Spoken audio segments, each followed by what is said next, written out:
तर आता एक मोठी बातमी आहे। रोहित शर्मा आणि विराट कोहलीने T20 मधून निवृत्ती घेण्याचा योग्य निर्णय घेतलाय असं शरद पवार म्हणाले।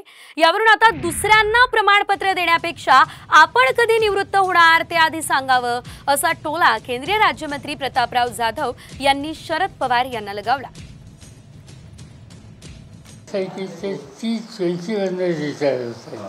बाकीच्या वनडे मध्ये नाही, टेस्टमध्ये नाही, हे दोन्ही अतिशय उत्तम खेळाडू आहेत आणि ही गोष्ट चांगली आहे की एका विशिष्ट काळाच्या नंतर आपला फॉर्म सॉफ्ट असतो, त्याच वेळेला निवृत्त व्हायचा निकाल असाल तर ती वेळ योग्य असते।